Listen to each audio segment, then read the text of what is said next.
Hi, everyone. Good morning from Washington, D.C. My name is Alex Niedermeyer. I'm just going to give you a few housekeeping reminders while we get started. So all participants are automatically muted when they come in, so don't worry about finding the mute button. And we do encourage you to interact with the panelists and the moderator by using two different features. One is the Q&A button. So if you have specific questions for the presenters, we do ask that you use the Q&A button so that we can answer those in real time by typing an answer to you, or take them at the end and maintain a record of the questions that came up. Please do also ID the presenter your question is for if it's directed at a specific person. You can also use the chat feature, which some of you are already using. I encourage you to introduce yourself in the chat and to share any resources or general comments in that area. And with that, one more thing on the chat feature is to ensure that you designate whether you're sending the message to just the panelists or to the panelists and all attendees, so that everyone can see your message and not just the panelists, if that's what you're intending. So with that, I will hand it over to the moderator. Hello, everyone. This is Matt Somerville calling in from my home in Lusaka. You see, today I am wearing a mask at the beginning of this meeting, just to remind you all that COVID-19 is a real thing. The threat has not gone.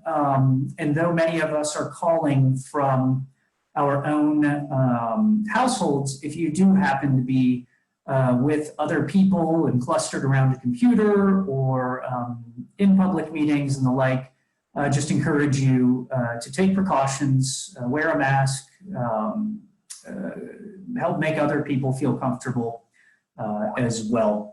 We can only get through this together and get back to normal so that in future years we can have in-person meetings. So with that, I will take off my, my mask for the moment. I may bring it back later in the event. So today is day 2 of this research symposium. This again is the 5th or 6th year that USAID has supported a symposium on land and resource governance. We've actually found it's been quite dynamic and nice in that people can stay at their own homes and join in for an hour or two rather than have to sit for 3 days. We do miss the in-person interaction, so as Alex noted, please feel free to use the Q&A in the chat box. This week is focused on land documentation. Last week we talked about general land governance. Next week we'll have 2 sessions at the same time on natural resource management. And then the final week, we'll be talking about integrated development planning.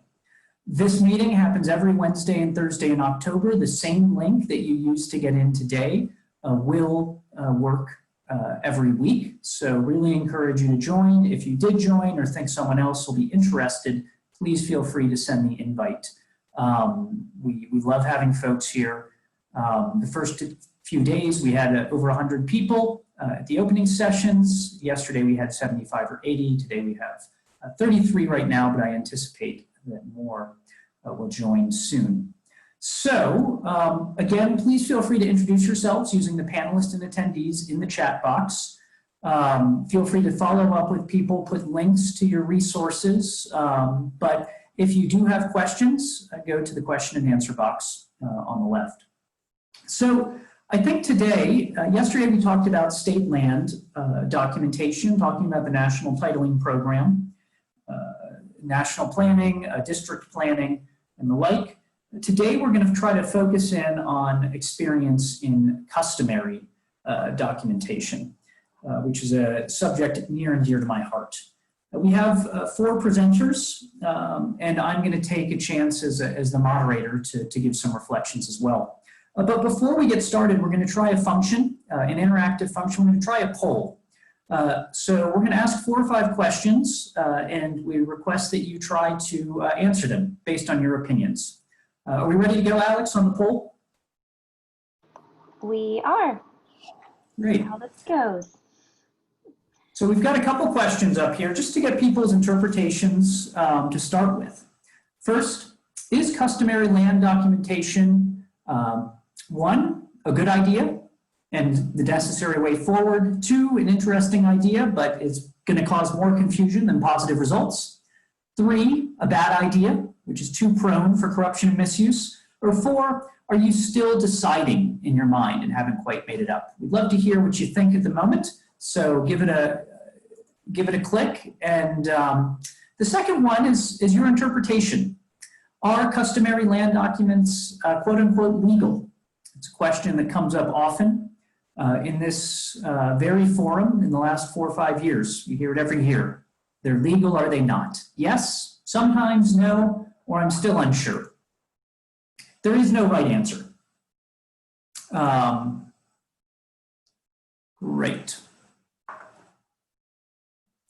Okay. Alex, is there one more set of questions that will come up in a moment? There are. I will need to close this poll before I can open them. So Okay. let me know, and I'll keep an eye and see when we're getting close to pretty high participation and go ahead and close it out. Great. So feel free to answer those 2 questions. The quicker you answer, the quicker we can get to the real content. I'll give you 10 seconds. We got 23 answers for the first one and just about the same for the second one. It's okay not to have an opinion, but let's know if you don't have an opinion. And this is a trial. You know, we are enjoying this forum. We hope we can do it again in the future and maybe in coming months as well, and explore other topics. For example, gender and land documentation as well. All right, we're at 28. That seems pretty good. Great. Thank you all. Let's try the second questions. So we'll have another couple questions pop up on the screen. The quicker you answer, the quicker you get to move to our meeting contents. Those who are still joining us, please enter in the web chat. There we go. Let's answer it quick. If customary land documents move forward, do we think that customary leaders, your chiefs, your indunas, your head persons can manage them? Of course, with some support. Absolutely, they can manage them. Potentially, unsure, or I don't think that customary leaders are going to be able to manage the documents. I'm going to submit my answer now. There's no right answer. This is entirely, we aren't going to publish in any way who says what, or I'm not even sure if we can. But let's get 10 seconds, and then we have one more question, I believe, that we'll ask during this opening session. Your opinions on customary documentation. Looks like we've got almost 30 answers for this one now. Perfect. Let's move to the final one. Okay.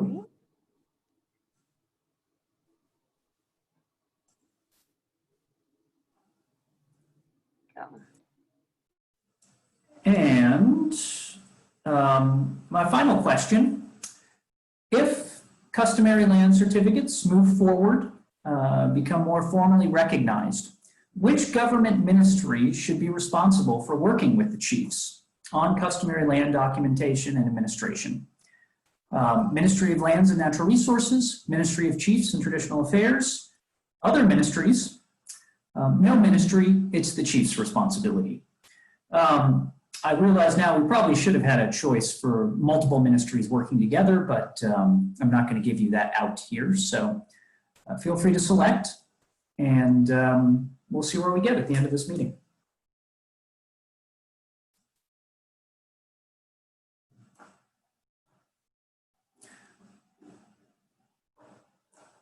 thank you all for trying this, this new approach to. We got over 30 votes on that one, so I'll go ahead Great. and close that out now. Wonderful.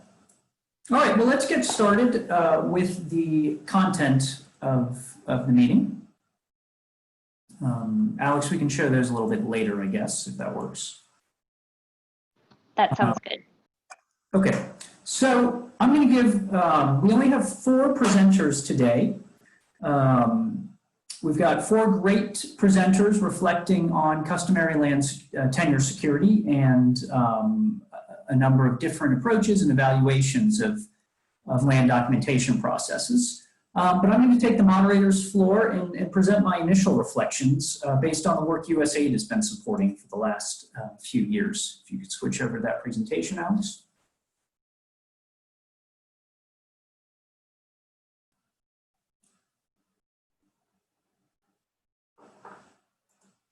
Great. First slide. So this is going to be some brief reflections on customary land documentation, based on my opinions, I suppose. Documenting land allocations is a legal customary practice. Many chiefdoms have systems for documentation. You can see that piece of paper from the early 1980s. In the top left, you can see bylaws being signed at the time of land allocation. And you can see, I think, what most of us are talking about these days in the bottom right, picture of a land certificate. But among the chiefdoms, many of the approaches are inconsistent. They're largely not spatial. And of course, not easy for people outside of the chiefdom to see these documents. But we do know in the face of modern pressures and interests, the demand is huge.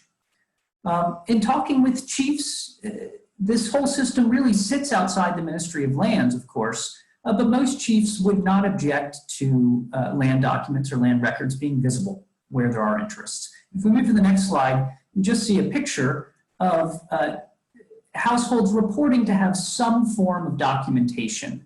And this was done through an agricultural survey across the entire country, and the number of percentage of people who say they have some form of documentation from the chief. Largely not spatial, but written. Okay, next slide. And there are service providers out there. Today we're going to hear from 2 or 3 of them. Yesterday we heard from Medici Land Governance. These service providers are active and they're communicating, and there's new ones coming in all the time. And they're growing. We have MEDIM, the District Land Alliances as part of the Zambia Land Alliance, Frankfurt Zoological Society, the PPHZ and UN Habitat programs. And as you can see here, there's actually a new program started by Youth Advocates for Change up in Monza, supported by Cadasta Foundation. This is across 25 chiefdoms, over 2,000 villages, to date over 50,000 parcels, and approaching probably 100,000 individual landholders, including joint landholders. And then many of these processes also document the potential beneficiaries. So another 150,000 people. We're already, within just 5 or 6 years, getting an immense amount of experience, and people are using these documentations in various formal ways: access savings, loans, ZESCO, sometimes showing them for farm inputs, insurance, and we've seen them used in the courts. So it is happening out there. Next slide, please. And in addition to just documenting customary land documents for individuals to have a piece of paper that shows their land, many of these operations are producing additional information that's critical as customary and state institutions, or in some cases formal and informal institutions, need data in order to make decisions. We have MEDIM working on quite a few efforts to support IDP data collaboration. Similarly, the District Land Alliances are working with IDPs and local area plans. PPHZ is working on occupancy certificates, which is of course formal as well. And Medici Land Governance, as we heard yesterday, is supporting simplified planning. This is happening also in agricultural schemes and resettlement areas. So there's a lot of experiences being generated out there, of which hopefully we can hear a few today. Next slide.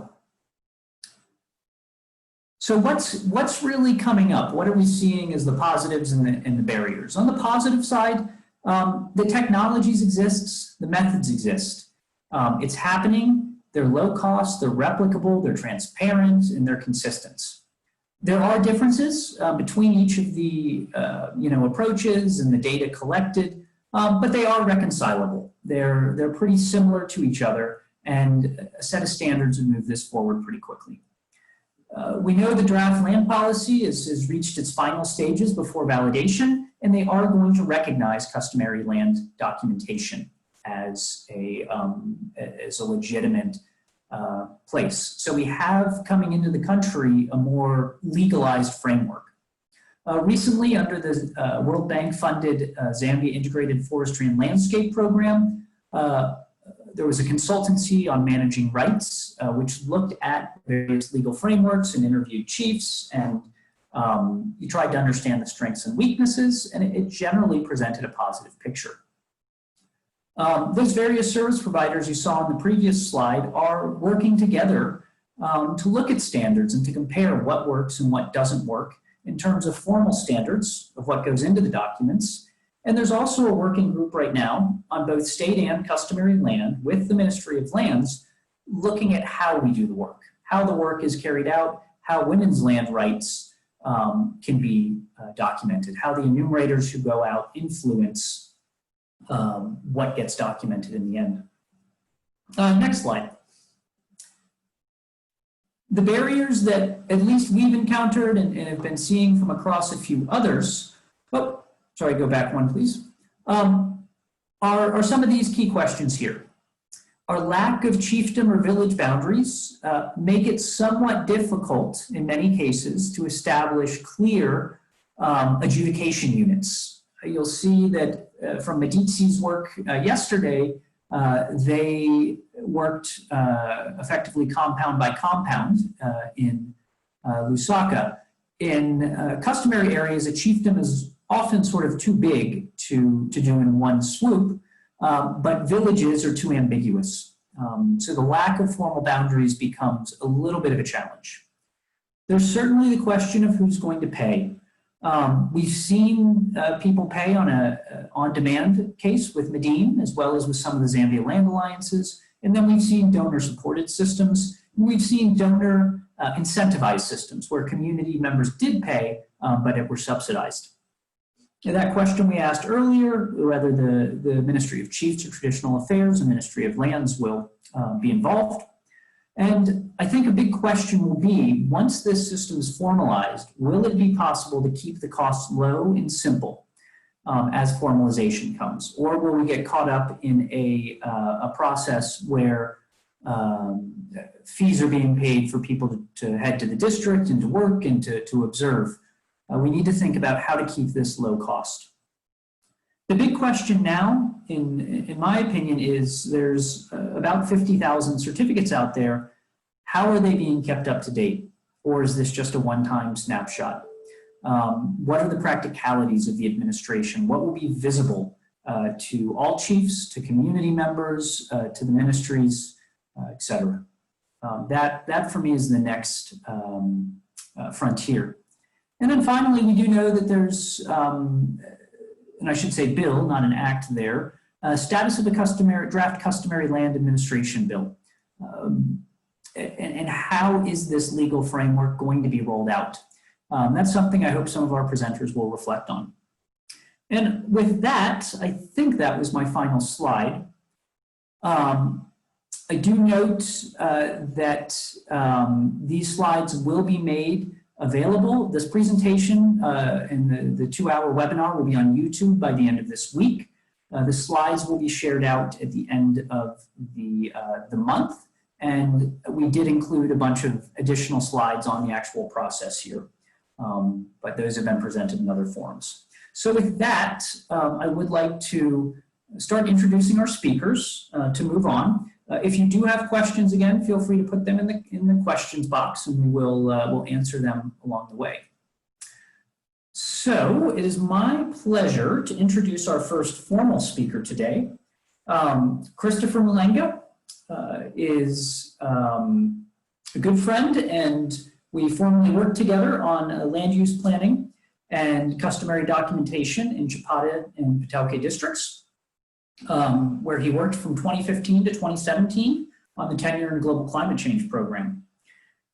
He was deeply involved in the customary documentation of Magoya, Makanda, Manukwa, and Mishawa chiefdoms, and he's currently working as a part-time lecturer in evaluation and real estate development at the University of Lusaka. Christopher's presentation today is going to focus on tenure security and indicators in a fishing community, which is evidence from a baseline study in Kafui Flats. He should also, this is also a good pitch that this topic on tenure security and natural resource management will also be addressed next week. So if you find Christopher's presentation interesting, I encourage you to also come back next week and deepen. And the floor is yours. Okay, thank you very much. Good afternoon, everyone. As already introduced by Matt, my name is Christopher Malenga. I'm currently part-time lecturer at the University of Lusaka. I'm here to present a paper entitled Tenure Security Indicators in a Fishing Community, Evidence from a Baseline Study in the Kafue Floodplains of Zambia. This study has been necessitated by what we have observed in this particular area, and it's a very interesting study area comprising of three areas that we chose. And it suffices to mention that tenure security is at the fore of the local communities, because that's what they're looking forward to. And once their tenure security is enhanced, this is also connected to their livelihood sustainability. Next slide. Yeah, so we understand in terms of the landmass of Zambia. Zambia is endowed with about 12 million hectares of water, and we understand the importance of water and what it provides to this country. And there are a lot of studies that have been done on water management and all that, and how this can be used to enhance tenure security. Now, the type of people that we're looking at, people that are fishermen within the plains of Kafue, and they have settled there for quite some years, but they don't have what we call tenure security. The tenure security that they possess currently is just perceived tenure, because the parcels of land that they occupy were just passed on to them by the traditional authorities. There is no written documentation to prove that they are the bona fide owners of these pieces of land. But of course, we understand in terms of the international community, in terms of enhancing tenure security, the Food and Agriculture Organization has documented so many things about this in their popular book, the Voluntary Guidelines on the Responsible Governance of Tenure. And we've also seen certain, literature being presented and studies that have been done also in Zambia. On the right there, as you can see, there's a land governance assessment framework that was carried out. And of course, the issue of tenure security came out, and also the issue of tenure security for these local communities, even in the fishing camps. So tenure security is something that has to be enhanced for these people. And we understand that, of course, without secure access to land-based resources, you cannot talk about sustainable livelihoods for these local communities. Next slide, please. So now we come to the importance of fishing in Zambia. It's something that we cannot overemphasize, and the contribution that this sector has had on the economy, or the general contribution to the GDP of this country. We understand that the fisheries subsector is very important to this country. And by 2014, this was projected to contribute about 0.4% to the overall agriculture sector. And additionally, we understand that fish provides a delicacy. It's a delicacy to the people of Zambia. So its importance cannot be overemphasized. But the biggest challenge is that these local communities in these fishing camps, they lack tenure security, because anytime a multinational company may come in and start exploiting those areas, these local communities risk being displaced from the land that they have occupied for years. And the reason has to do with lack of what they can show as documentation to show that they are the bona fide owners of the parcels of land that they occupy in this particular area. Next slide, please. So now the study was carried out in the Kafue flats. We understand the importance of this area. When we look at the Kafue floodplains, it is an area that comprises of two national parks. We have the Ronchiva National Park as well as the Bulu Lagoon National Park. Apart from that, there's also the Kafue Flats game management area. And then there comes in the three study areas that we're looking at, which is Muezwa, Namunyonya, and Sozia, and also Namcheche chiefdoms. So these chiefdoms have been in existence for some time, but the challenge that is there is on the administration of land in these particular chiefdoms. We all understand in terms of land ownership or land in Zambia is vested in the president. The president is the one that holds land, but the customary traditional leaders also hold land, administer land on behalf of their people. So these local chiefs have been administering land on behalf of the people in these areas. But the other challenge that we see is the challenge to do with overlapping mandates that exist between the institutions that are operative in this particular area. I've already mentioned about the game management area. So when you look at the game management area, the national parks comes in, that's former Zawa. They come in, they claim ownership or they claim jurisdiction in terms of the land that they occupy. And that part from Zawa or national parks, we also have other interested parties, the touristic companies that exist within this particular area. They also claim ownership and administration of land. They claim that they administer land in this particular area. And apart from those, we also have, next slide, please. And so apart from those, we also have fish traders. Now, when we talk about fish traders, these are people that come from outside this fishing camp. We already have the local communities that exist within this particular fishing camp. Those would say these are the bona fide fishermen, but there are also people coming from outside to carry out their trade in this particular area.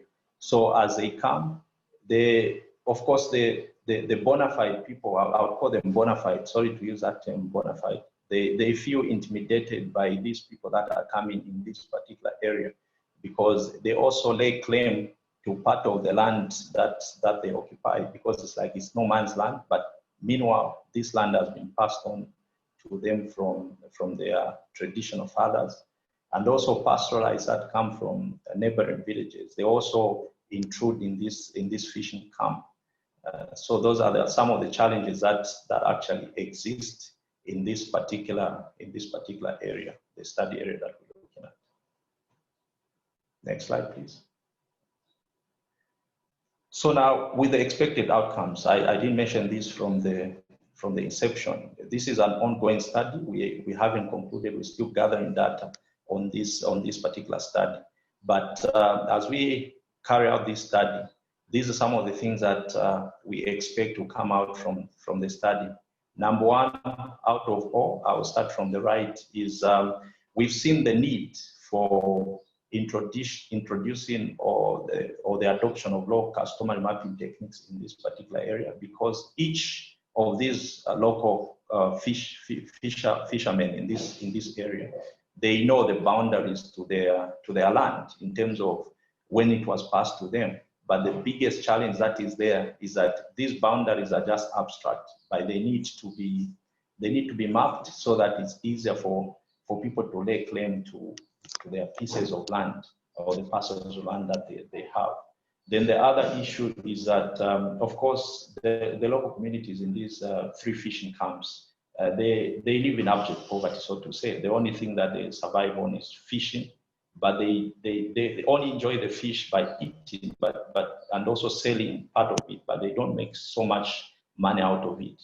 And one of the attribute factors is the issue of tenure insecurity that exists. So in order to enhance tenure security in this area, there is need for introducing these low-cost customary mapping techniques. We've seen these have been, of course, launched out in other, chiefdoms or in other rural communities. So if it worked out in other communities, it's very easy that it can also work out even in these 3 study areas that we're looking at. Then, apart from that, we in terms of improving secure access to land for these marginalized fishing camps, the issue of policies coming, the policy and legislation. Of course, we are alive to the fact that the draft land policy will again be tabled before the relevant stakeholders for validation. And this time around, we are very hopeful that it will go through so that it addresses some of the challenges that have been existing in these particular areas. And the other issue that we see is because of the introduction of these low-cost customary mapping techniques, there will be improved organizational and technical capacity, because most of the professionals and of course the traditional authorities will be engaged in these activities, and therefore there will be an issue of passing on the baton to the local communities who will be able to carry out all these things that are happening in terms of customary land documentation and enhancing tenure security for the local communities. So thank you very much for that short time. I wanted to keep within the 15 minutes that I was given. Thank you so much, Christopher. Indeed, you just made the 15 minutes, and that's a good reminder to the next presenters that we should keep to 15 minutes. So I think you sort of set the stage. A lot of people say, if you're in a very rural area like in Mwezwa or deep in Shakambila, why do people need certification? Why do they need documentation? And I think you hit upon some of the reasons and, of course, the needs, because in many of these places where there's overlaps with GMAs, people may feel insecure because they don't understand necessarily their rights vis-a-vis the DNPW and wildlife sector. And of course, the extent to which pastoralists and folks from within Lusaka who were grazing cattle deep in the Kafue Flats, it creates another sense of insecurity. And I think that really highlights in customary rights, there are a lot, well, as many and maybe more overlapping rights, overlapping legitimate rights that we need to consider. Pastoral rights, wildlife, different rights to trees and resources that we'll talk about next week. So thanks for that presentation. I'm pleased now to move over to an example we've been following for many years. And we'll have a joint presentation coming on fit for purpose, land administration in Zambia, enhancing land rights across the continuum. That's going to focus on Chimuka chiefdom, led by David Katangula from the PPHPZ, I believe that's right. But we'll also have a brief introduction or joint from Fleetfoot Muziomba, who works with UN Habitat as well. So David and Fleetfoot, I'll hand it over to you all.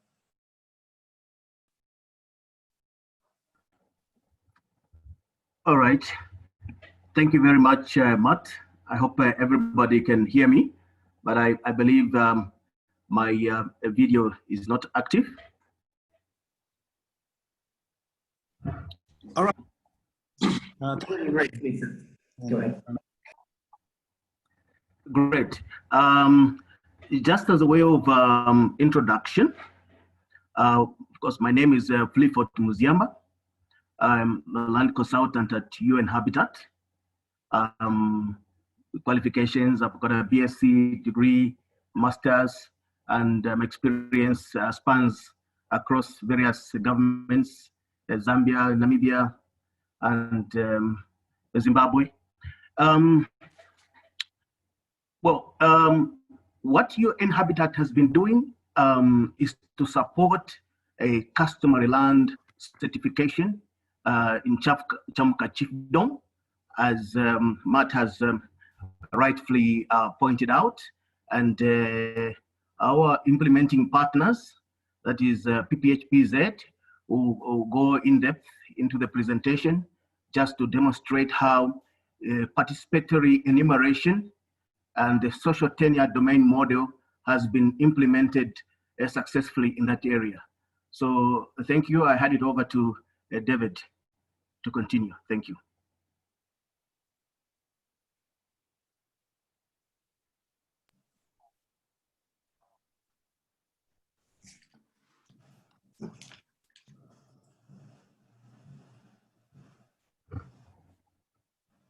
David, the floor is yours.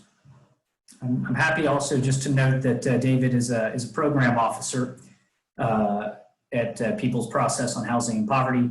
He's worked there for 8 years in the land sector, working on policy and governance issues in urban and rural settings.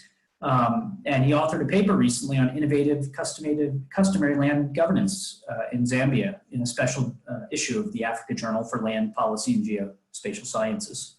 He's got a BA in Development Studies and a diploma in GIS. So David, once again, happy to see you here unless you accidentally fell off. Nope, you're good. You just have to unmute yourself on the bottom left of the screen. Thank you. Okay. All right. Good afternoon, everyone, and good morning, wherever you may be around the world. My name's David Katungula, and I work for People's Process on Housing and Poverty in Zambia, which is one of the NGOs that has been instrumental in piloting fit-for-purpose land tools. And specifically, our work has been centered around Chamuka Chiefdom in the context of customary land. So, and thank you to Fleetfoot for sharing that valuable information. And I need to mention that I'll try to be quick because I'm in a rural area. I'm in Samba and Chamuka specific, and network is quite a challenge. So I'll try to be quick so that you can follow me. So the title of my presentation is it's called Fit for Purpose Land Administration, Enhancing Land Rights Across the Continent. So we can go to the next slide, please. Yeah, so what we do find across the world is that, land governance is not a straightforward matter. There are a lot of vested, interests from a range of stakeholders, and these interests, they can range from social, cultural, economic, and indeed political. And what you would find that as land administration systems, vary across, different countries or regions, sometimes even within the same country. There are a lot of dynamics that come along with it. And that means that different people may enjoy rights, sometimes not necessarily in the same way, okay, depending on the existing tenure types. And specifically bringing it home to Zambia, we've got 2 tenure types. We're talking about customary and statutory, and obviously the enjoyment of land rights for these 2 tenure types is totally different. And so in the context of customary land tenure, PPHPZ working with UN Habitat has been trying to pilot the social tenure domain model, which is a fit for purpose land tool to try and highlight, you know, that it is indeed possible to formalize the recordation or documentation of customary land, and in the process enhance, you know, people's land tenure security, which has got a ripple effect on development both in the long and short term. We can go to the next slide, please. Okay, so security of tenure, as we can see from the slide, it's defined as an agreement, and this agreement can be between an individual or a group of individuals, okay? And it's about the relationship that they share with a particular resource. In this case, it could be land or land-related resources. For example, it could be maybe fruit trees that one has grown on that piece of land. It could be a house that sits on that particular piece of land. And on the other side, as we can see, the continuum of land rights, it shows that land rights vary in different contexts. And you can even find the customary land there. So you've got informal land rights and formal land rights. And when you talk of formal land rights, that's where we talk about, the leaseholds and registered freehold. But when you talk of informal land rights, that's where customary tenure falls. And this has brought about quite a number of challenges over time, especially now that there's a lot of changes going on in different jurisdictions. This has brought about the need to have customary land in this sense, documented or recorded in a particular manner that does not really, leave anyone behind. And that's where fit for purpose land administration comes in, because it does allow for this recordation, okay, of land which is regarded as less formal or informal in this case, and try to put more visibility on it to say, okay, this is a piece of land, these are the people, this is the person who has got an interest, and what is their interest? Is it community land? Are they sole owners of that particular piece of land? And how big is that particular piece of land? A thing which has not been in existence for quite a long time, but we see a fit for purpose land tools trying to change that narrative, okay? So you would discover that when we document customary land, we get to learn a lot more about both intrinsic and extrinsic issues, okay, regarding land administration.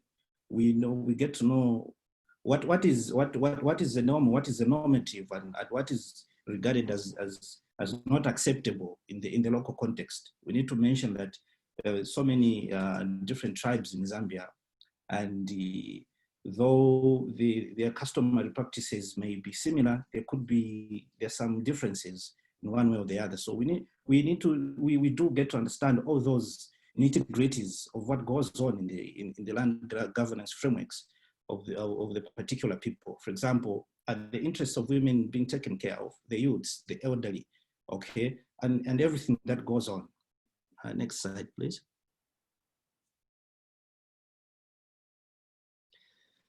So, like I mentioned, PPHPZ has been piloting the social tenure domain model in Chamuka Chiefdom since 2016. And so far we've captured 11,306 people across the chiefdom, that is in 27 villages. So Chamuka Chiefdom is quite vast. It's in terms of hectarage, it's over, I think, 300,000 hectares of land, approximately thereabout. And it's got 207 villages. So we've only covered the pottery 27 villages, okay? And this tool that we're using, STDM, like I mentioned, it's a fit for purpose tool, and it meets, land documentation standards, that one might need to look at. As you can see on the conceptual model there's a party. A party can be a person or a group of people, and then the social tenure relationship, you're able to define exactly what relationship does this person or this group of people or group of persons share with this land. Are they owners? Is it community land? Are they just persons of interest? and things like that. And you, of course, you can state the particular spatial unit with they share that relationship with.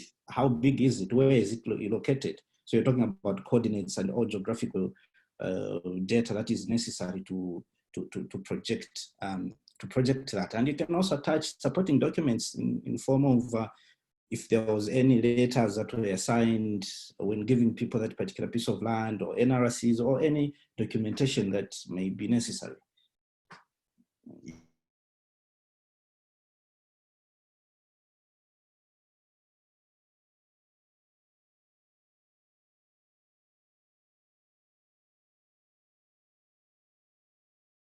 So next slide. Can go to the next slide. Okay, we can go to the next slide, please.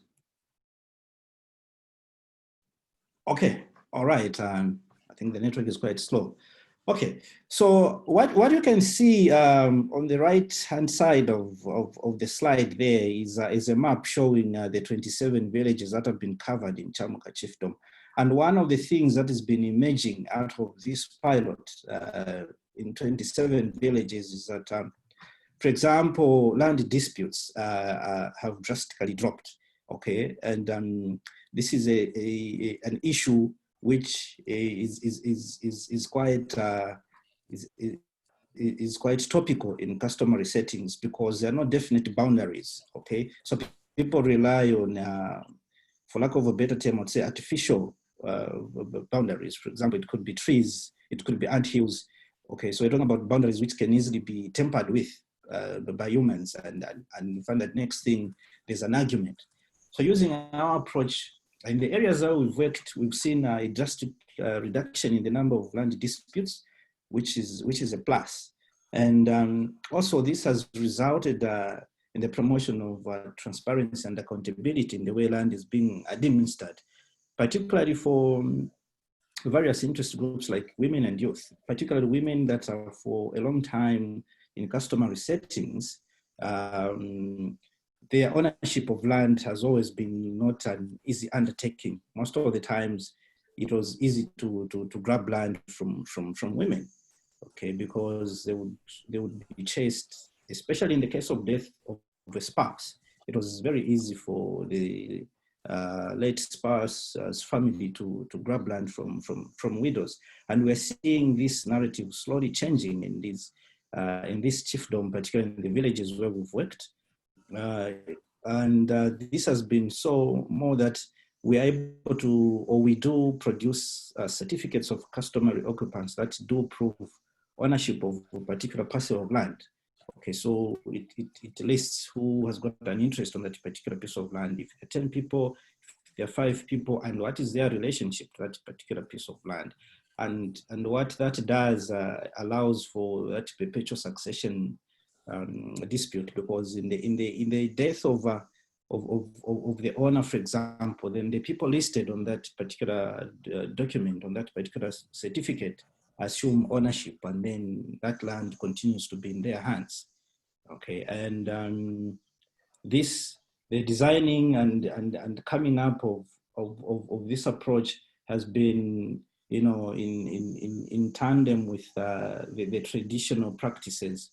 Good traditional practices. I must mention, we had extensive consultations with not only Chief Chamuka, but other Ranger chiefs to try and incorporate a tradition in the way land is being managed. And that has been not to make the chiefs feel like powers are being taken away from them, but in actual sense to try and bring visibility to the way they manage land, such that everybody feels incorporated, they feel they are very much part of the process, and their interests are well taken care of. We can go to the next slide, please. Okay, so I think this is my last slide, and now there's been a lot of debate about documenting customary land, and then what? Okay, or what next after that? You issue a certificate, people dance, they go home singing, then what happens? And so in a small way, what has been emerging? For example, I'll give an example of Oluyando Women Cooperative, which you can see the picture there. These women have organized themselves into like a saving group. So they contribute monies in the form of savings and for a particular purpose of investing in agriculture projects. This is a rural area, and agriculture is a mainstay for the local economy. And, a means of both income and food for the local people. There are parcels of land mapped and issued with certificates. So that has given them renewed hope, renewed confidence to believe that the land is secure now. Within the context, the customary land context, understanding the context is very important in this regard, because within the customary setting itself, there have been gaps and disparities where land administration is concerned. But with the coming of fit for purpose land tools like STDM, we are bridging those gaps and trying to help the local system address some of the challenges that have been standing for a long time. Okay, so this women cooperative is a good example of people that have now renewed confidence, that knowing that their land is secure, they've got documentation which they can go to the royal establishment in case of of a dispute, to prove, to say I own this piece of land.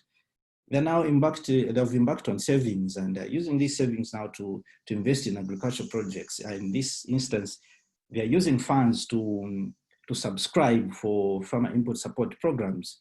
Okay, so previously women never thought of initiatives like that at that scale, really. But now we see more and more. This is just one example, but there are a lot dotted around the villages where we've worked, where we've seen women and men, of course, trying to come up with the initiative to invest more and more on their land. So what that translates into, we're saying if people can invest on their land, it means obviously we can talk about promoting food security both in the short and in the long term.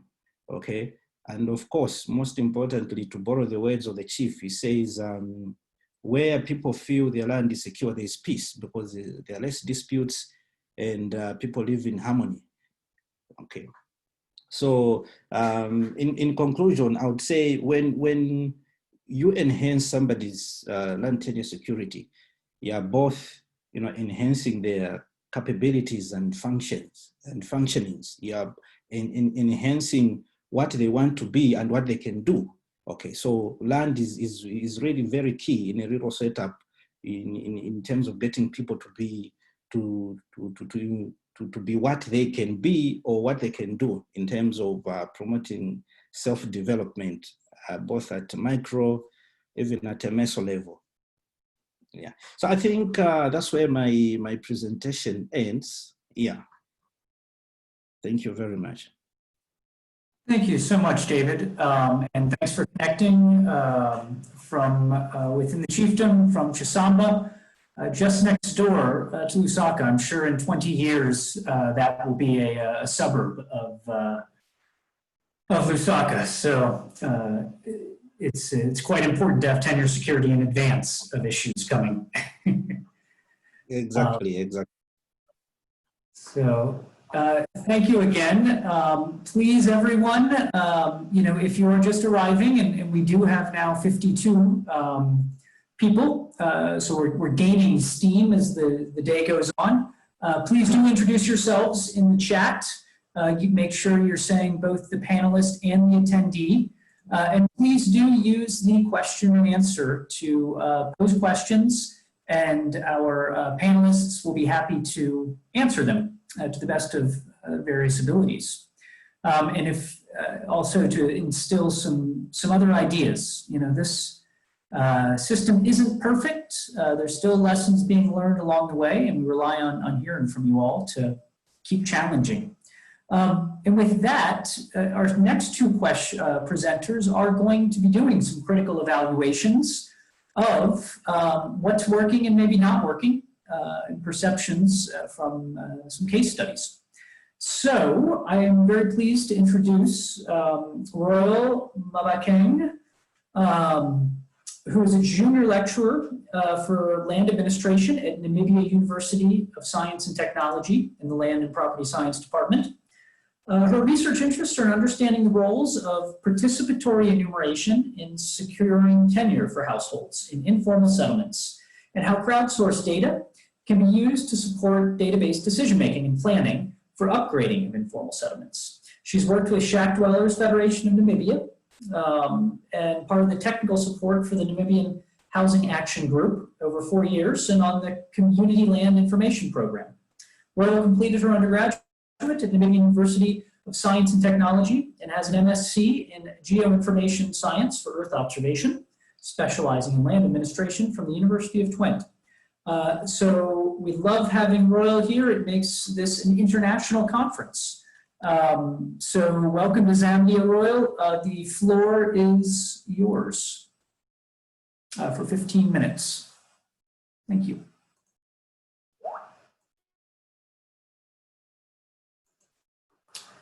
We are trying to promote Royal to a speaking role.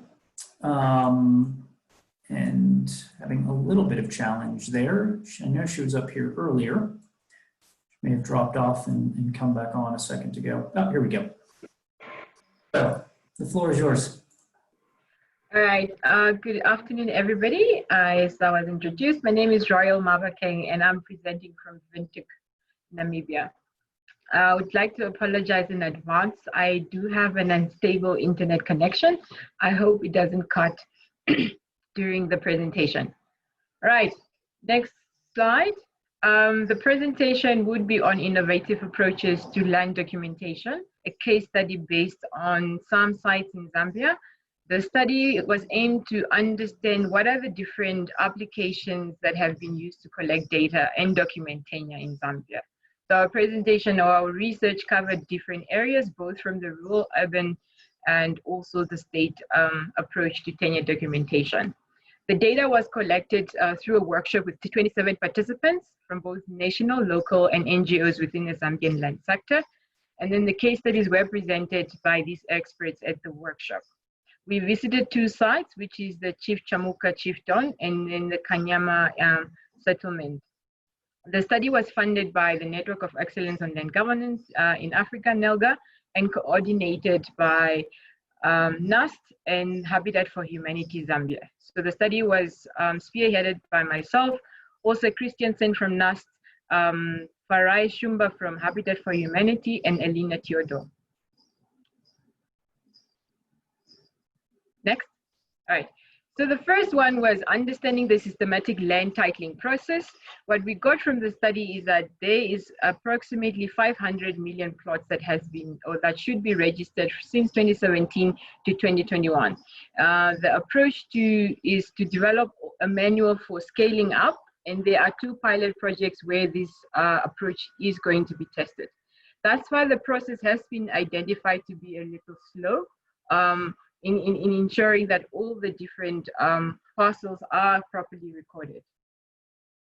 Next. So what we have seen with the systematic land titling process, and it was also introduced or presented yesterday by Mr. Emmanuel Tombo, is that there is a high standards for the boundary surveys and also the preference to use licensed land surveyors. They are focusing on using layout plans and survey diagrams, and they're using very high cadastral standards. What we have seen is that there is a challenge with a complex regulatory framework. The systematic land registration is complicated by the issue of having the Secretary General or Commissioner of Land and the Chief's Register approve all the data. What we have seen is that there's also that challenge with the minimum 20% upfront payment. It was also reflected in Mr. Emmanuel's presentation yesterday. And then there's also been this reluctance from residents either to collect their titles, or to make the payments. What we see with this systematic land titling process is that it's very ambitious, and normally when you have such a big project, it's set to fail. So what we see that the standards that for registration are very high.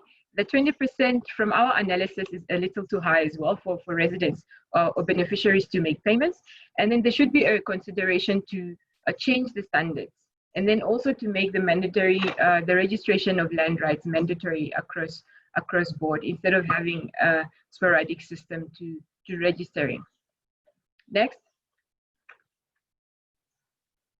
Right. The second site that that was presented and that was part of our study is the Kanyama Ward 10 in Lusaka.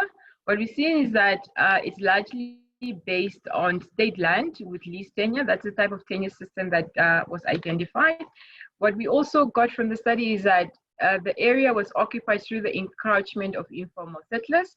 The data has been captured using the social tenure domain model by the city council. And then enumeration was done by mapping with the involvement of community members. So community or beneficiaries from Kanyama informal settlement are given occupancy licenses that they can collect from the city council. Next. So the occupancy licenses in Kanyama Ward 10, all departments in the local authority do have access to the data it was reported, and the data is also integrated within the district registry. So the titles or the certificates that the occupancy licenses that have been issued can be used by the city council to collect ground rates. And the approach has been enshrined in the legal framework and the rights are recognized at both national and regional level. But then there has been a challenge in obtaining financing for scaling up the project to other settlements within the city. Next. Right. The next site that was under study and that was presented at the workshop is the customary land tenure certification in Southwest Chiefdom. It is a USAID funded project, so Matt would also know a lot more about that. What they have covered is they have covered 5 chiefdoms. They use existing imagery for data acquisition. They don't do any physical markers for the registration of the land. And then the initial registration can any identification. What we understood by the beneficiaries don't necessarily have to provide a national identity documents in order for their land parcels to be registered. Next.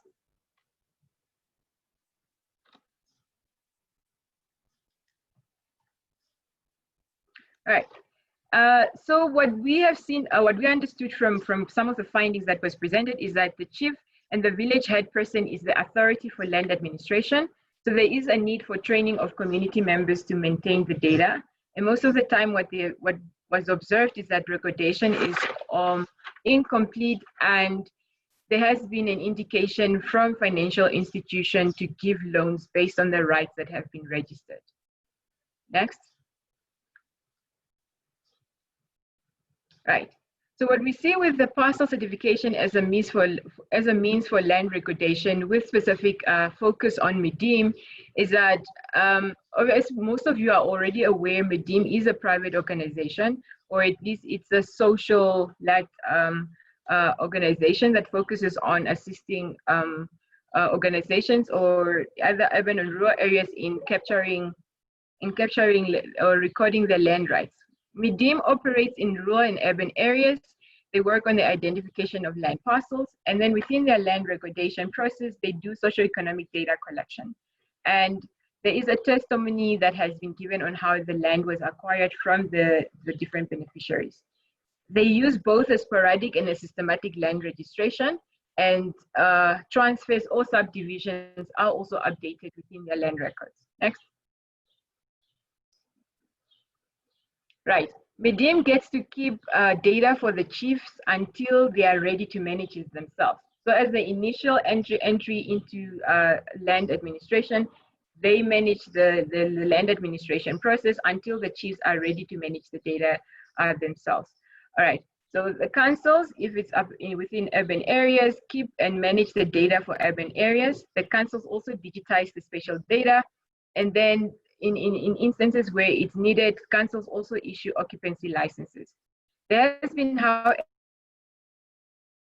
some records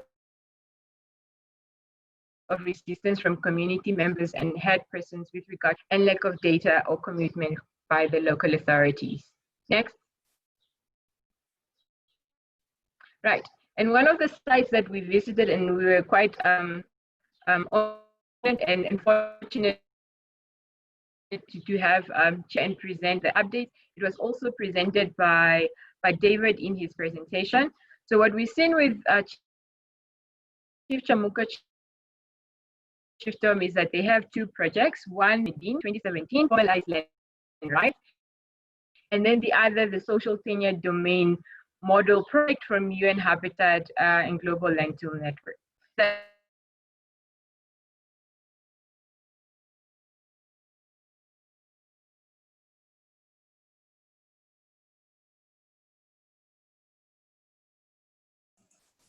No, we may have lost Royal. Let's give her just 1 second to get back.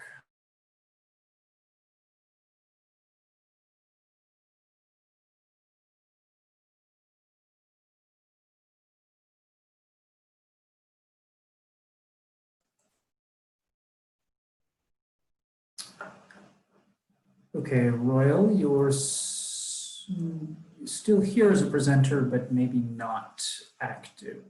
I believe this is just about the last slide, or is there one more, one or two more? Yes, a few more. Great. Well, I mean, it is quite interesting as we give Royal a few moments to maybe reconnect. It is interesting to see this comparison across the different state and customary systems and do some comparisons of the strengths and weaknesses.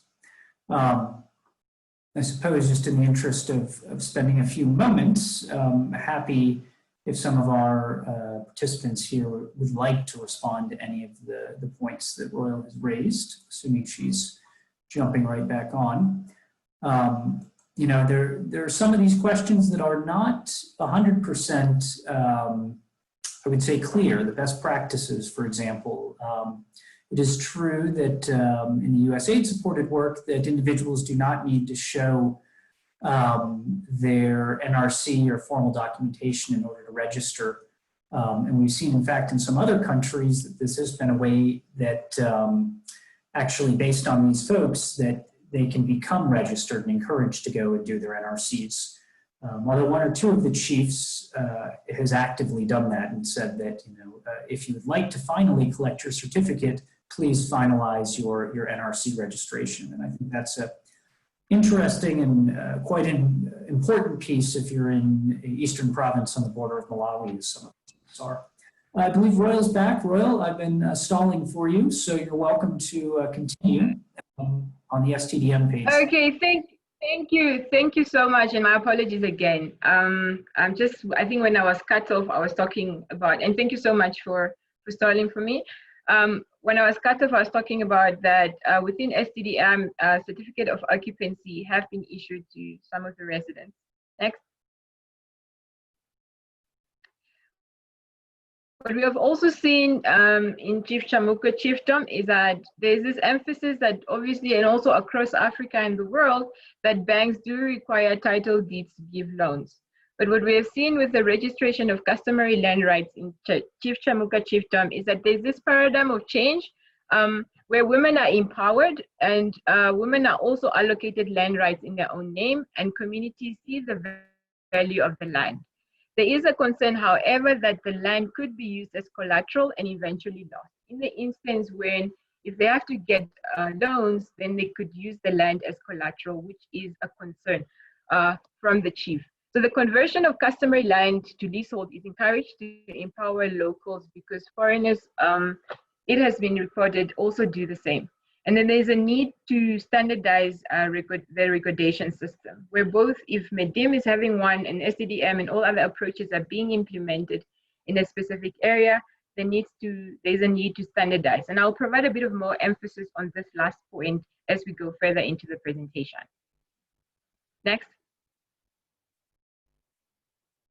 Right.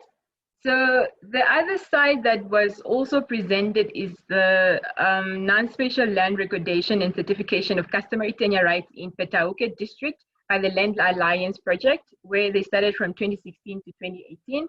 So the chiefs in Petauke do issue letters or land rights to the community. And then there's an absence of the state system that sometimes also cause boundary conflicts and boundary conflicts. Next.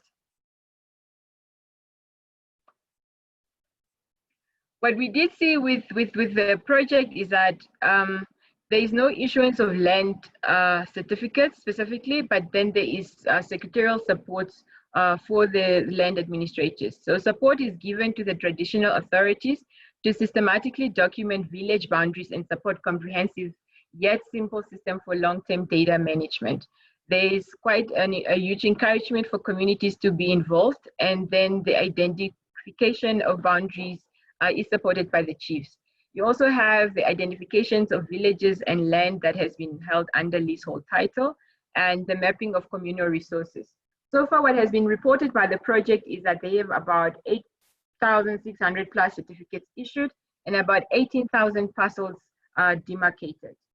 Next. So this, I think, was the most important part of our study and findings, is to see what recommendations can we make. So what we came up with is that there needs to be an integration of digital technologies within the legal system. And I remember yesterday, this was also emphasized by Mr. Emmanuel Tombo, where, as we are all aware from previous presentations, currently the laws don't allow for the use of electronic signatures. So if we're looking at completing the systematic land titling within Zambia, I think there should be an element where electronic signatures are included within the current legal framework. And this could also ease the speed of delivering these titles. There needs to be a decentralization of the land registry. While the system is currently not fully developed, the signing off of titles always ends up one way or another at the headquarters with the Commissioner of Land. So there needs to be a consideration in saying, how can you decentralize the land registries? It is important, as we have seen through the various presentations, that there are different methods in terms of how data is captured. So standardization is very important. There are currently 5 institutions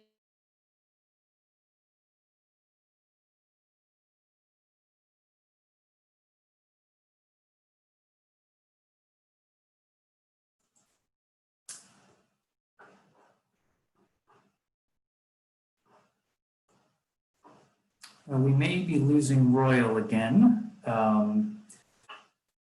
and apologies, she's come across to her 15 minutes. But I think the points are well made. I think the recommendations flow directly from her critiques in the previous, and these are largely consistent with what was presented regarding state land yesterday. The involvement of communities in the enumeration process, compatibility of data, make sure that all rights are registered, allow for digital signatures in the process. And that question that I raised earlier as well is, how is this going to be maintained locally, but also be rigorous enough that it's accepted at the national level and globally? The minimum standards, I'm glad to say that that is sort of an ongoing piece, and that things are fairly close. And there really is probably here a role for coordination by the Ministry of Lands or elsewhere to move this process forward, and we're hopeful that the land policy will get us there. Is that the last slide from Royal's presentation? If so, we can continue on. It is, yep. Great, thank you. Please do send, and I'm again wearing a mask because we have a number of new participants. We're up to 60 plus. And just a reminder that if you're watching in person or participating in a room with other folks, best practice would have you wearing a mask indoors. So let's be safe and get back to this next year where we can meet in person and potentially without masks. So the other really interesting pieces there, I think that Royal highlighted, were with respect to collateral. the fear of losing land. And I think, one of the things we've seen is microfinance institutions may be more flexible than banks, which has been interesting to see that microfinance institutions don't want to take your land, just like MTN doesn't want to take your phone when they loan you an extra 10 kwacha when you run out. They want your long-term business, and knowing more about you helps them build that trust. Same way you build a trust with a neighbor, and having land and land documentation builds that trust. I think the issue of village registers is really quite interesting there and important. Does this process need to have fixed spatial boundaries all the way around? Do we need to have, or are village registers and point data adequate? Yeah. So I'd just like to say, at this moment, Ventuki can be because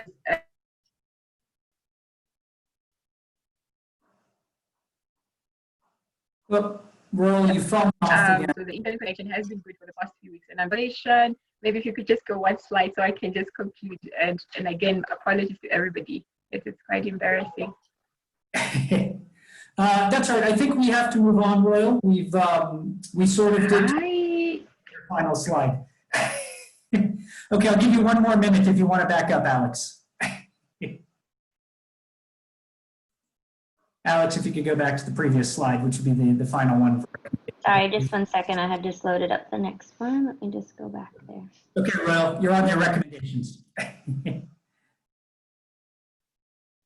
Uh-oh. No, I think 3 times is the charm. Let's finish. Recommendations. Yeah. Sorry. Yes, let's go.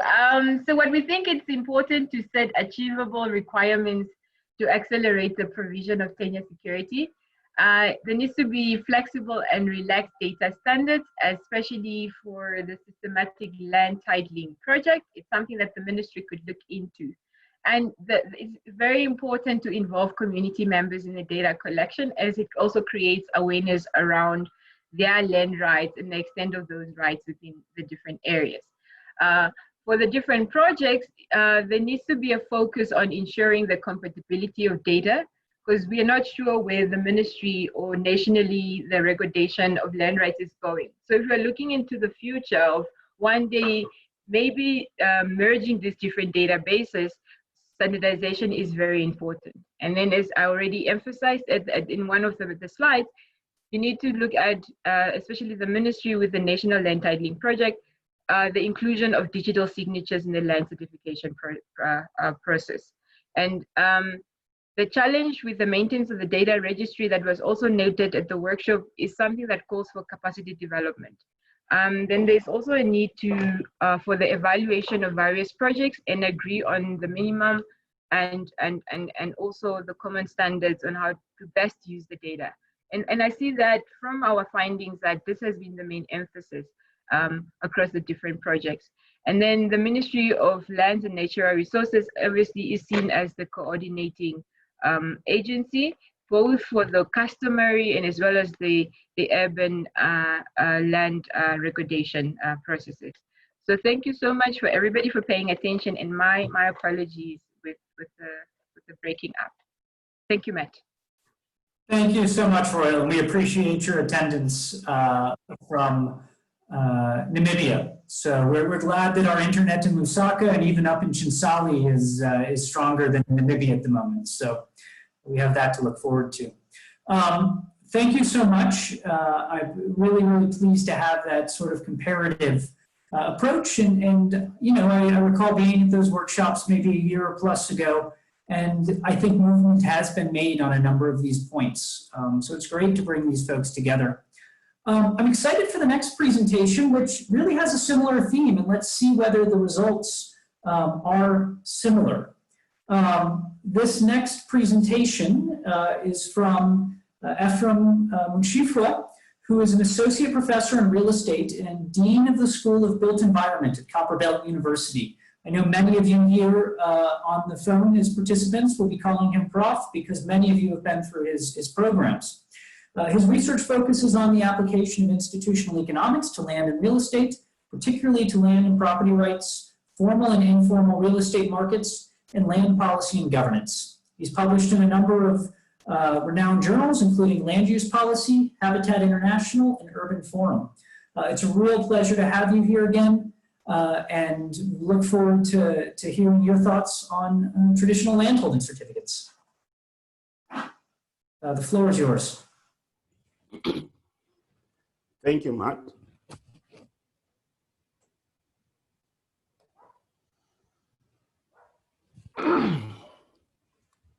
My video is off. Oh, you're on now. We can see you and hear you. Good shape. All right, thank you very much. As introduced, I'm Ephraim Munshifwa, and I'm presenting this topic. It's slightly different from what we've been hearing. As you've heard, I'm in academics, and what I want to do is to just look back, step back, and see what it is that we're trying to achieve, even as we go forward to try and get these traditional landholding certificates in people's hands. So I'll be looking at that. If we go to the next slide, my structure is also slightly different. So I'm presenting a typical kind of academic presentation, but really it's for the purpose of critically looking at what this certificate means in terms of rights and what they can do. So I'll look at the research questions and the literature, what it says on that, how I got to where I am, and a summary of the findings. Next slide, please. Yeah, so the question then is, what rights do traditional or customary landholding certificates convey? Because this is a key question we need to be able to understand, and so that even as we go forward with these projects, we know what we're actually giving to our people. And how does this fit in the neoclassical definition? But really what I'm looking at is not only from the neoclassical definition of property rights, but I'm also looking at the property rights economics, which has come in as a key area of discussion. People like Basel and the others, DMZ and that group, are talking about property rights economics, but also viewing at it from the new institutional economics side, where we talk about institutions as formal and informal, and how they enable and or constrain the actions of people. But we're also talking about transaction cost economics, because even as we give these the property rights, there are certain things that we want these documents and the rights that they convey to be able to give. And this is why we want to look at the critical evaluation of these traditional certificates. Next slide, please. Okay, so if we look at the debate, I should mention that there's a huge debate on what property rights are. Even at this stage in the advancement of humanity, you might be surprised. I attended a conference at Bristol University in 2016, where we were looking at just property rights. And you could hear the diverse arguments on what property rights are from very renowned professors. As I said, it's a whole list of them who have written on what property rights are. Now, when you look in the literature on property rights, from whether it's neoclassical economics or you're talking about new institutional economics or transaction cost economics, you see that there are three clear demarcations within where you can fit the property rights. We're talking about first possession, which is defined essentially as occupation of land in different forms. I think David did hint to that when he spoke about the continuum of property rights and how property rights develop from one stage to the next. And we also see that the emphasis at that stage of possession is really personal exchange, so you can transact within the village, but not necessarily outside the village, because it doesn't carry that much security, if you wish, to be able to transact with an outsider. It's mostly attributed to customary norms and tenure, which is what we've been talking about yesterday and today.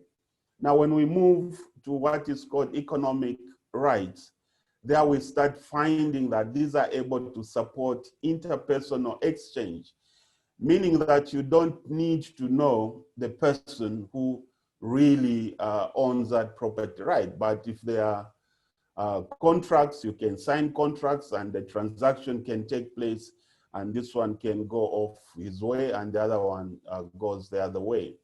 It also minimizes transaction costs. Remember, I spoke about transaction cost economics. There's huge literature on that. People like Williams have written a lot on that, Ronald Coase, and others have spoken a lot on transaction costs.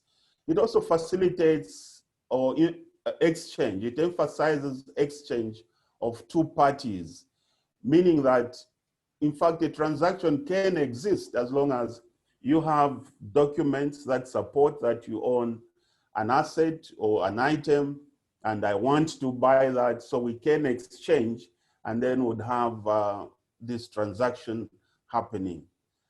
But there's then another school of thought that property rights economics at certain stages actually disregard the important legal component that has to come in there. And there you find people like Benito Aronada, who argues so much for the registry, a central registry, and the role that it performs in order to kind of underwrite the agreement between two individuals.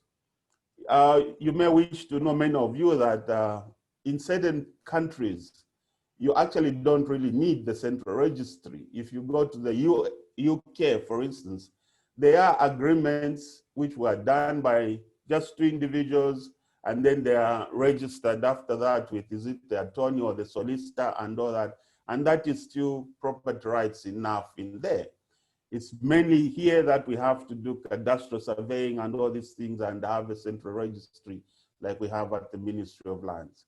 So the legal rights argument then is that this has to be backed by statute and written by the state registry, and it encourages the exchange, it emphasizes exchange of three parties. Now, who are the three parties? Obviously, if there are two private parties and the state, it means that that agreement is really underwritten. No one can challenge it. Even when one challenges it, the state comes in as the underwriter for that particular agreement. So let's move to the next slide. So how did I then get to try and look at our property rights, or the documents we are issuing and the rights we are giving within those documents? Like I said, I looked at the differences between possession, economic rights, and legal rights. And then if you look at, like now we are having these social tenure domain model produced certificates.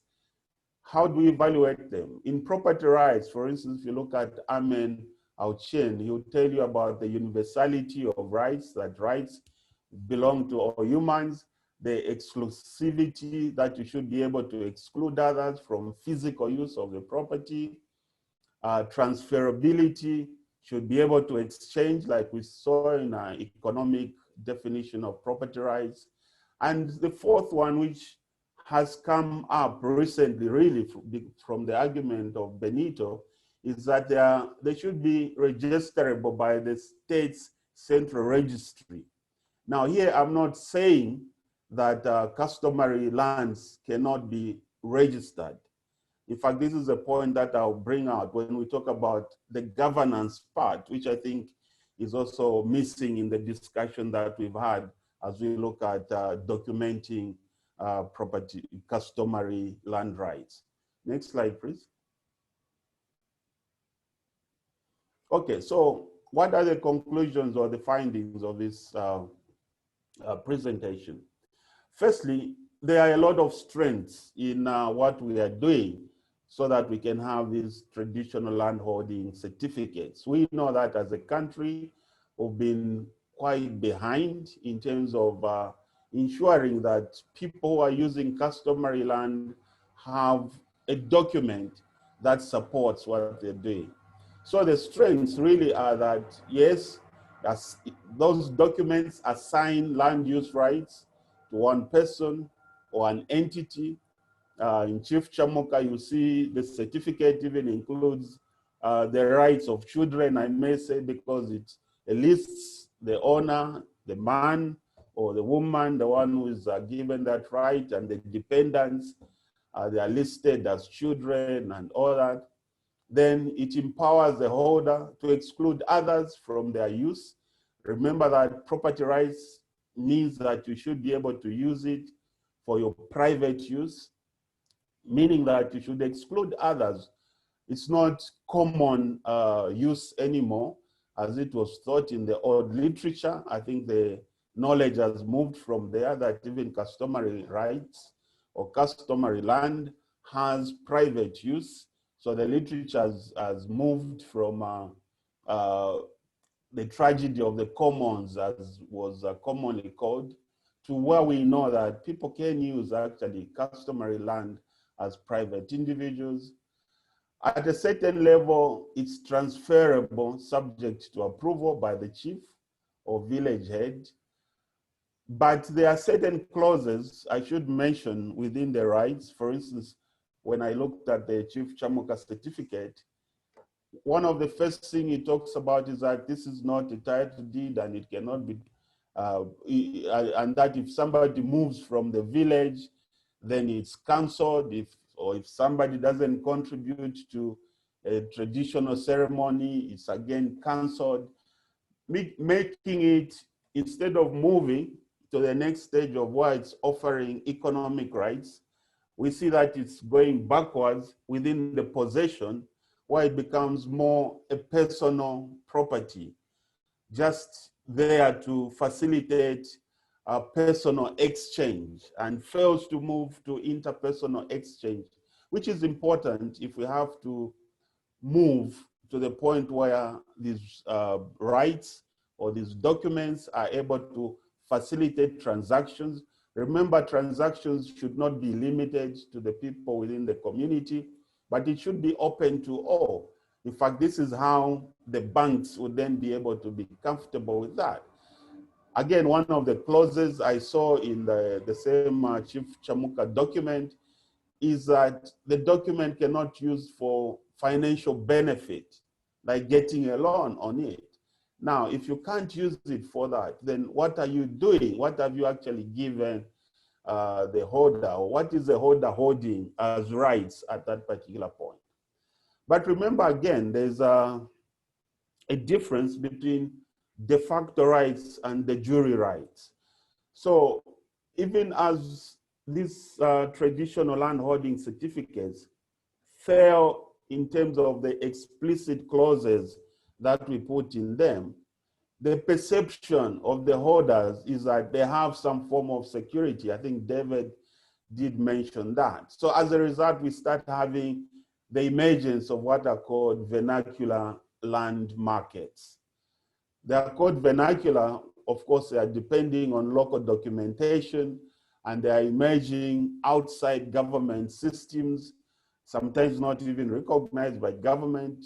Initially would call them informal land markets, but again, the vocabulary has also moved to what we are calling vernacular land markets.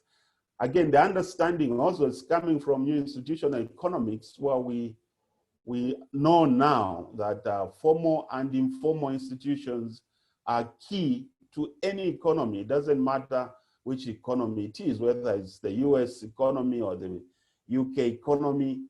Informal institutions also support formal institutions. So whether it's at land level or in different sectors of the business, there's still an element of informal institutions. Now, institutions in this sense are defined as rules, the rules that govern the interaction between individuals.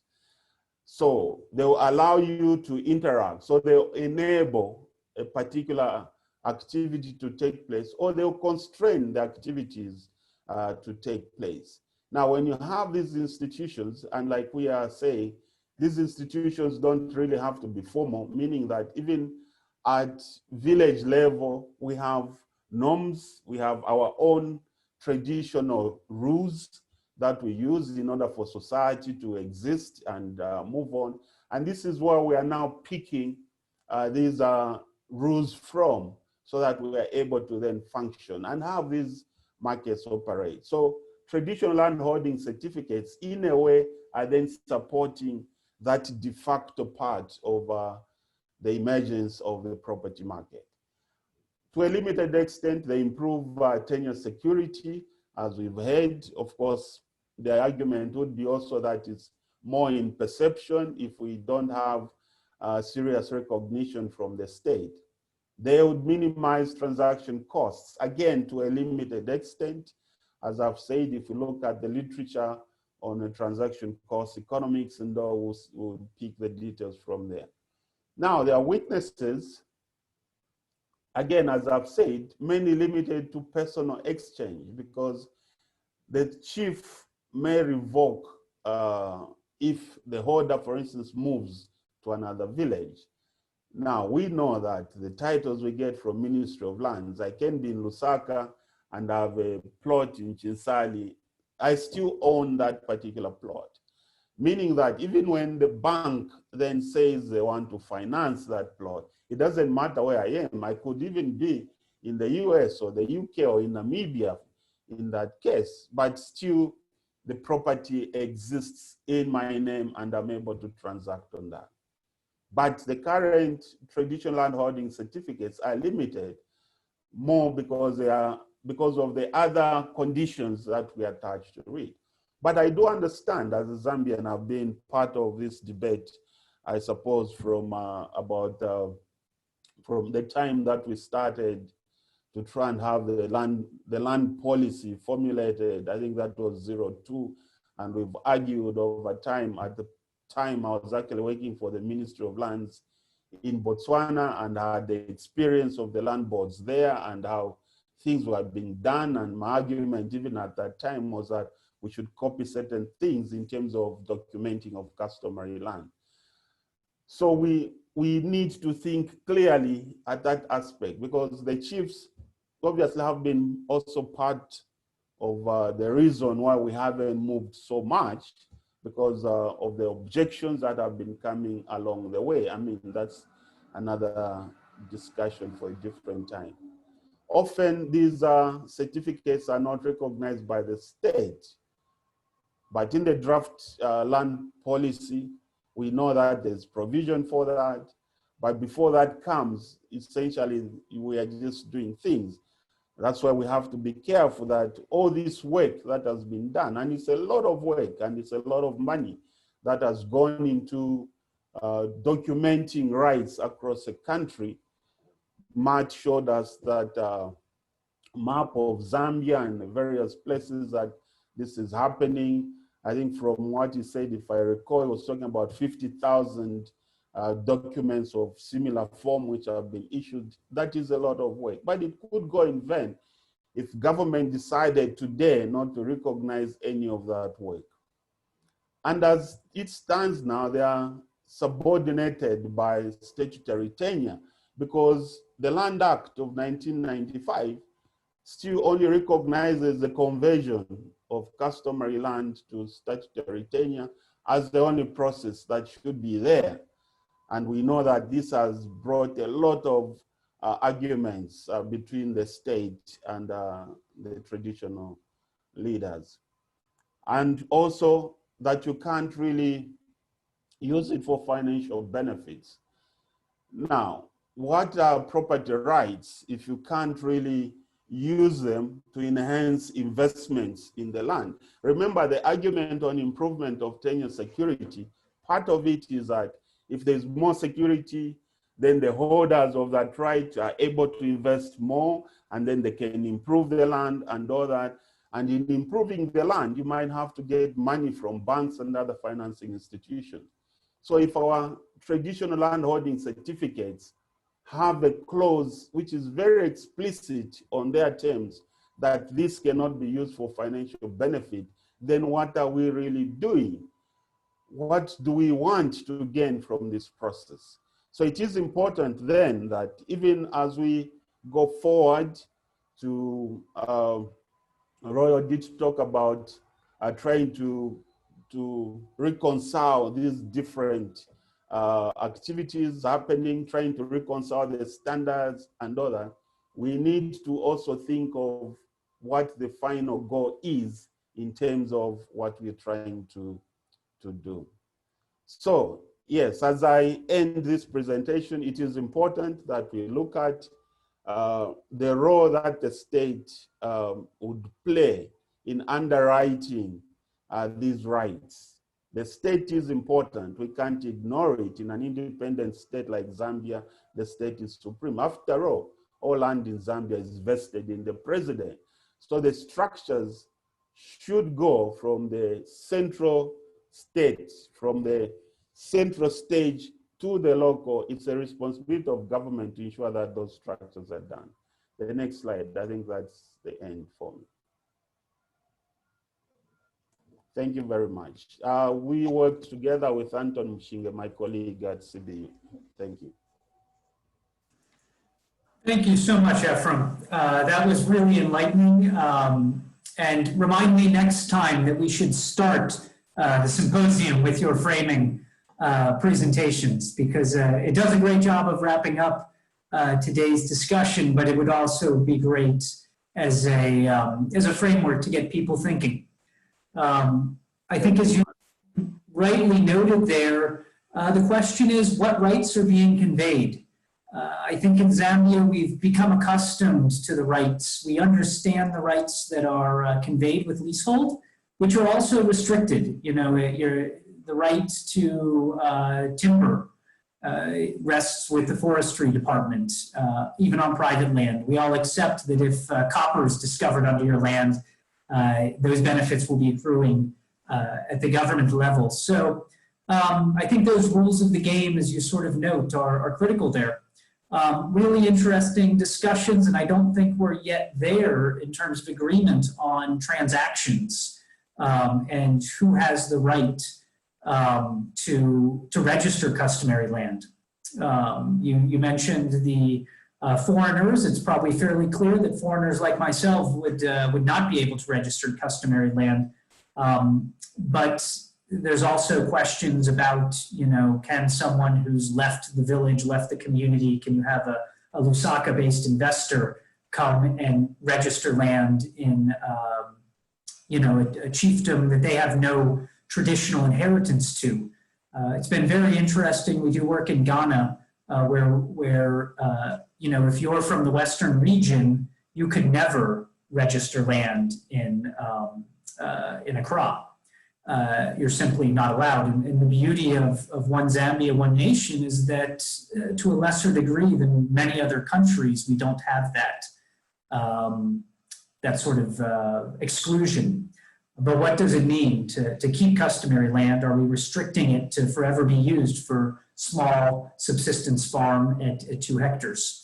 I think those are some of the fears that need to be elaborated on and hopefully will gain through experience, because it's very hard to predict how that will happen in reality. But thanks to you and CBU professors and others who are, you know, learning and gathering the experiences there. We're down to our last 10 minutes. As usual, we filled our time. We're still with almost 60 people on the line. What I would love to do now is ask for the final 2 poll questions to be put up, and or maybe it's just one final question. I'll have to look. But we'll then review what came out of the polls here, and then allow a final thought from each of the presenters about, you know, what they think is. Are they optimistic about the state of customary land documentation going forward, or pessimistic? And 1 or 2 sentences on why. So the key question here Has this meeting changed any of your opinions on the viability of customary land documentation? Are you unchanged, more optimistic that things are possible, or more pessimistic? Is this just not, are we not either not at the right time? Have we passed the time? Many of the other countries in Zambia that dealt with these issues, as Ephraim noted, dealt with them during the stage of the first president or shortly after independence, citing the land boards and in Botswana, Tanzania's acts. These are difficult issues to work on during a polarized time. So I'll give you another 5 seconds to reflect. This is your own personal change. And then Alex can change the question. This is the first time we've done this, so bear with us to see what the results are. I think that's the only question, Matt. Can you put up the results? Or is that, yes, is that possible? I will share that. I'll share the website so we can look at those quickly. Great. And I do sort of agree with Ephraim, the point that, you know, this today, we've talked a lot about the nuts and bolts of the documentation process and what those documents highlight. I think our next chance to talk, we need to get together on what's actually happening on the administration of them. Are they being kept up to date? Are the capacities there? What's working? What's not? Those experiences are being had before we go and document another 100,000 or 50,000 parcels. Let's make sure that the first are done. Great. So, Alex, do we have a screen up? I'm still seeing the slideshow screen. Just pulling it up now. Great. And I think we have been pleased with both attendance and the vibrancy of the discussions. So, great. So let's see what the 4 questions that came up here were. First, is customary documentation a good idea in the way forward? 93%. That's a pretty optimistic 93% of the first 28 people who joined. That's not something I think we would have seen 5 or even 10 years ago. It sounds like either we have a captive audience or things have changed. Are customary documents legal? Question number 2. 56% says yes, 26 says sometimes, 15 says no, and 4% says unsure. And probably all those cases are true. In some conditions they are maybe legal, others, you know, not. So it's interesting to understand what we're talking about when that question comes about. If customary documents move forward, can customary leaders manage them with support? 30% says absolutely. Another 63% is sort of optimistic. 3%, no one is unsure, and 2 people say no, which is an answer I've heard before in the past for sure. Let's see. Which government ministry should be responsible? Ministry of Lands and Natural Resource, 67%, 27% with Ministry of Chiefs, and a small on no ministries or other ministries. This is an active discussion, and of course some people say the Ministry of Lands needs to focus on the national titling program and taking stock of the first 300,000 registered parcels out there, or 500,000 as the case may be. So perfectly good questions there. And let's see maybe if our opinions have changed. There's our polls. Sorry, just 1 second. The poll results haven't come in on the. Sure. While we pull those up, I'd love to just give everyone literally just 1 minute. If you could reflect, Chris, anything you'd like that this meeting has made you think of that you'd like to note?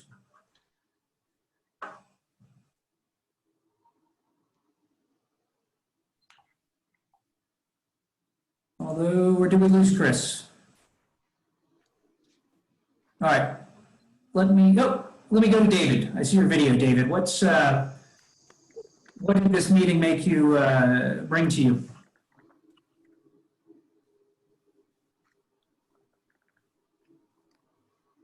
Oh, we can see you and hopefully hear you, David. Any closing thoughts?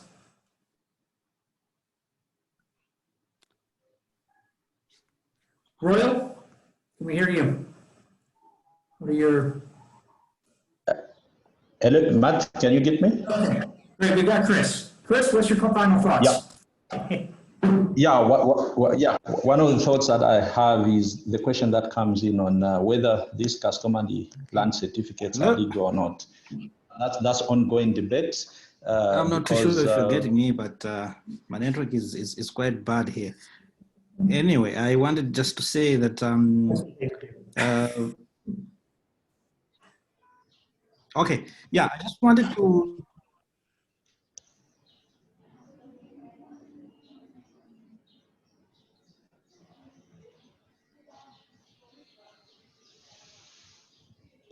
All right, David, we lost you. I think we're going to have to silence you. We'll let Fleetford give a closing thought on that word. Okay. Something worth mentioning is that the documentation of customary land rights has improved tenure security in the sense of, resolving boundary disputes or resolving overlaps in terms of claims on a given piece of land.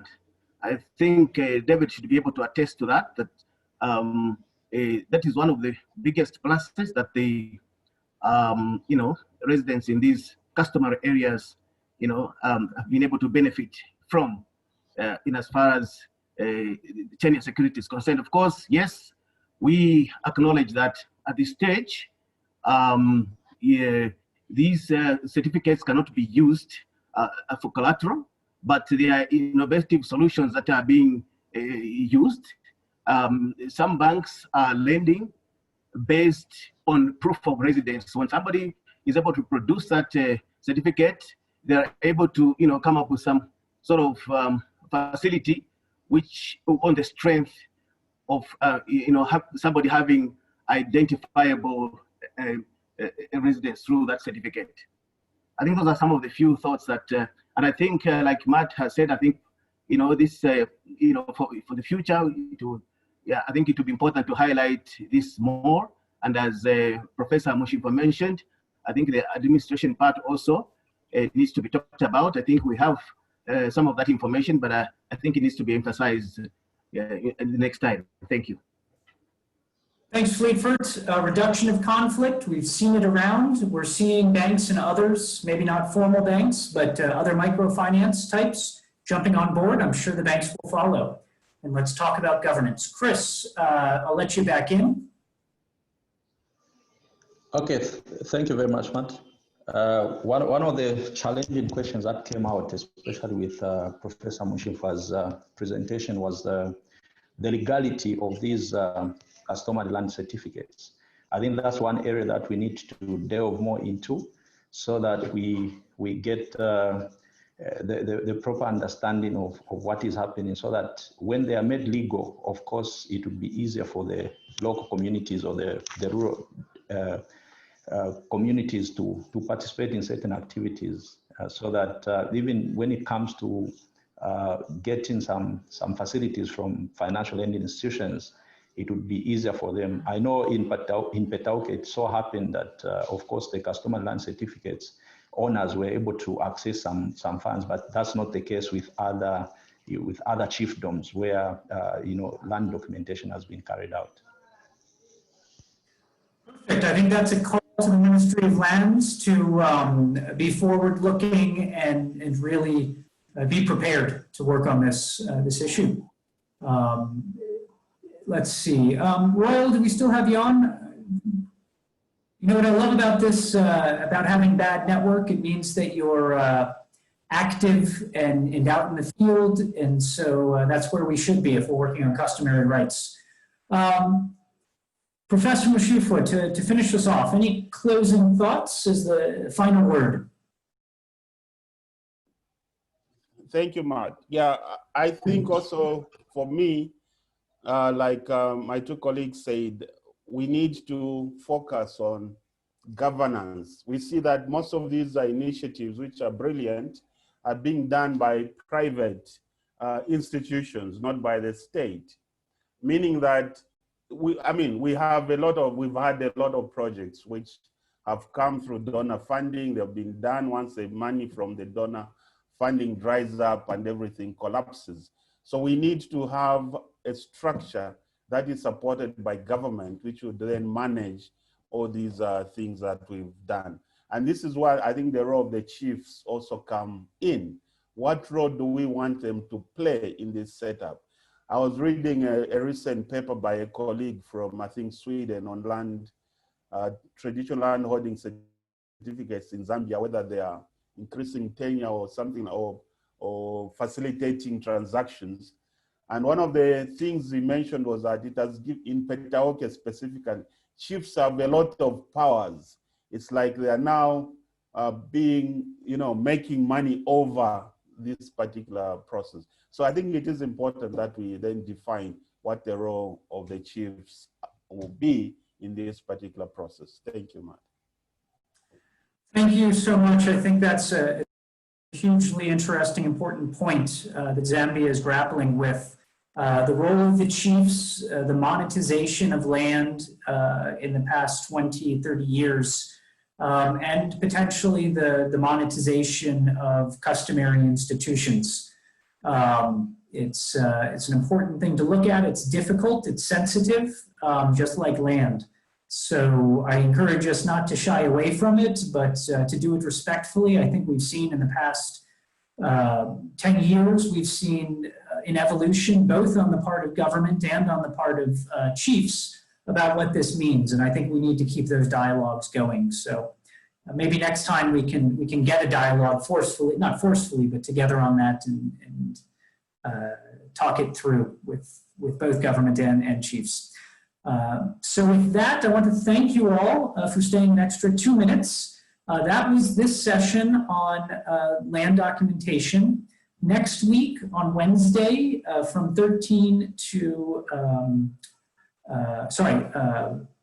13 to 15, we'll be talking about natural resource governance, wildlife, forestry, maybe a bit of fisheries as well. That session will be moderated by Patricia Mupeta from the Nature Conservancy's community focus. Zambia has a national community-based natural resource management policy that's under development right now. It's undergoing validation. We may hear a bit about that. I encourage folks to come along or share it with your friends in the wildlife and forestry sector.